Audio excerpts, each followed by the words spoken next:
Christina here, the Deputy Communications Director for the Ralph Northam campaign. Despite recent reports this morning that the Virginia governor's race has been sleepy, we, of course, here at Northam for Governor believe that it is anything but sleepy. We announced on Friday that we raised over $7 million in the last reporting period, raising more than $16 million total for the cycle. Also want to note that more than 80% of our contributions from Ralph's PAC and from the campaign have been donations of $100 or less. That is because Virginians know and they see that Ralph will bring economic opportunity for all Virginians, no matter who they are or where they live. I can't tell you how excited we are for the second debate tomorrow night, and with that, I will turn the call over to our chief pollster, Jeff Guerin, to discuss what to expect out of tomorrow night's debate and the campaign moving forward. Jeff? Great, thank you. Well, just a few brief words on where we think the race is at right now and why we're optimistic about where the race is heading and the role that the debate will play in that regard. First thing I'd say is that we, notwithstanding the fact that Ed Gillespie had a substantial spending advantage, a very substantial spending advantage all through August and really up until this point. Ralph is right now better positioned to win the election, so that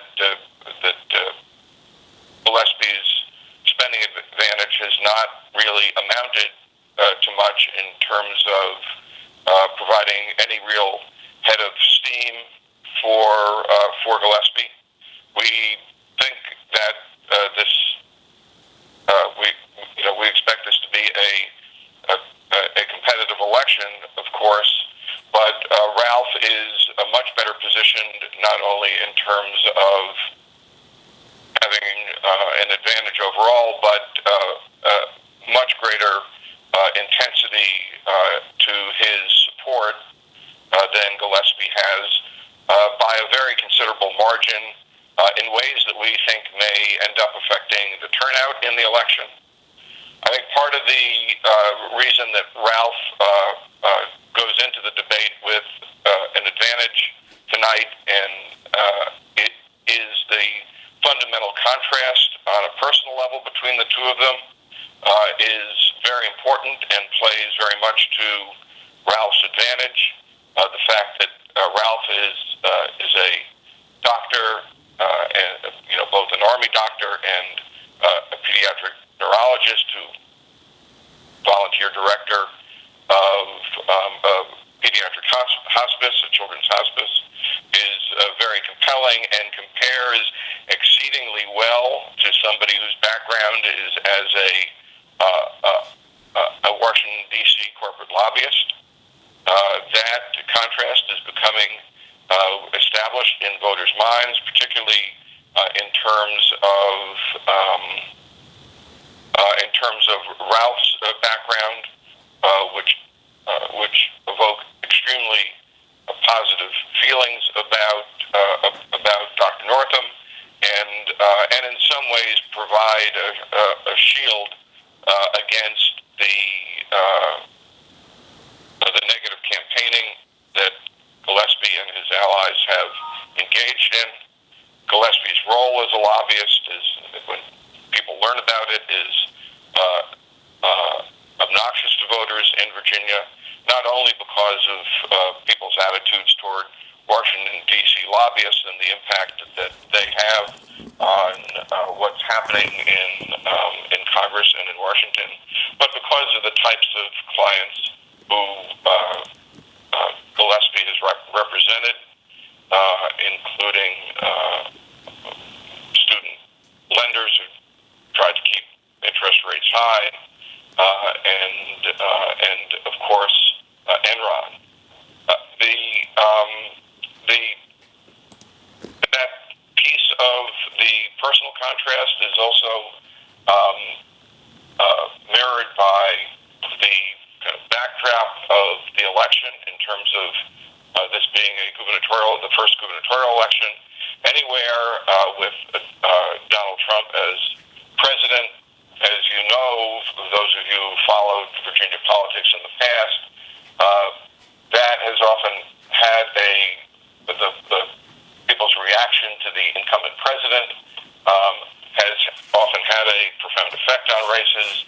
Certainly did against the Democrats in 2009, and we see a situation here where the shoe is very likely to be on the other foot, and Ed Gillespie's identification with Donald Trump on a variety of issues is a real burden for him.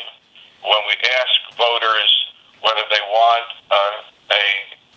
they're more likely to vote for someone who supports or opposes Donald Trump, a near majority of voters say that they want somebody who's going to be opposing Donald Trump. 47% of voters, only 34% want somebody who is going to support Donald Trump. And we offer it as a choice that it doesn't matter very much either way, and 16% said that.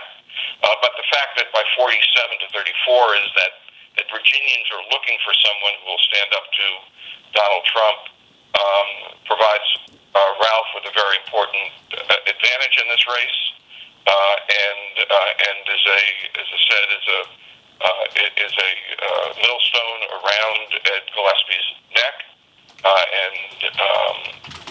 and really kind of provides a frame for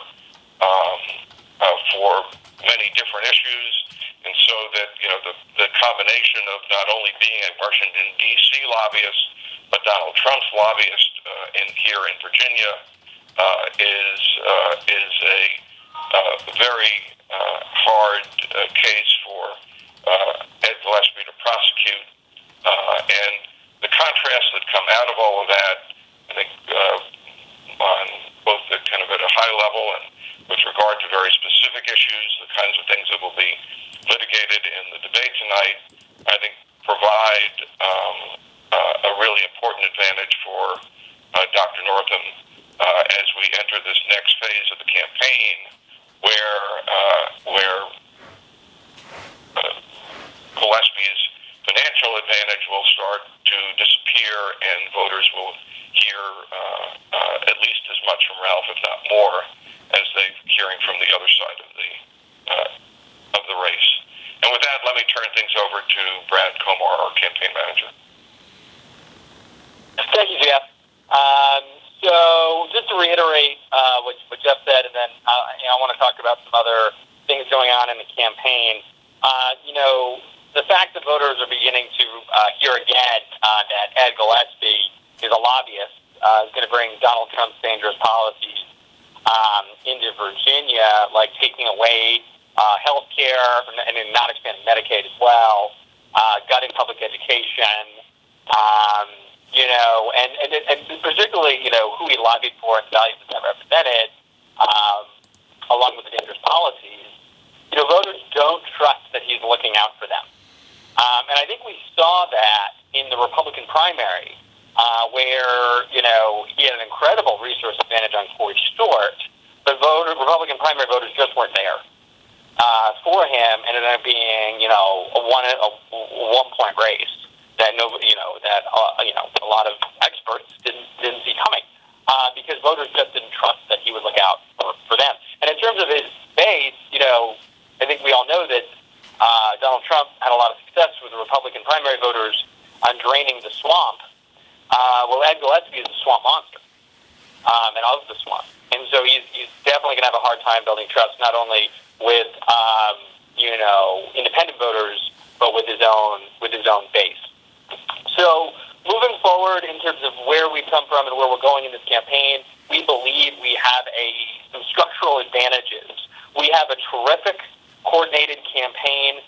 We have over 18, the coordinated campaign, which supports the governor, lieutenant governor candidate, attorney general candidate, House of Delegates. We have over 18 field offices. We have a record number of House of Delegates contested races contested by Democrats and Democratic candidates. That'll help act as infrastructure across Virginia. As of September 1st, we had as many field organizers, the coordinated campaign did, as many field organizers as Terry McAuliffe did 4 years ago, which was a record, mobilization effort. And we're on track to we hit that benchmark. Also, we had to ramp from the June primary to that number in terms of building field infrastructure. They, of course, started their ramp in January. So we're really proud of that. Last week, we had an enormous get out the vote training with over 200 field staffers from the governor's race, the Senate governor's race, the attorney general's race, delegate races, all getting ready for our mobilization efforts and working in an unprecedented, coordinated way so that we are absolutely most effective. Our paid communication has ramped up. Jeff referred to this, but before Labor Day, we were outspent $3 million to $1 million on TV and radio. And since Labor Day, it's been 1-to-1 in terms of us versus Gillespie and the Koch brothers. We feel very good that voters are now beginning to see our message with equal volume. And even when it was not equal, we were able to maintain an advantage in this race.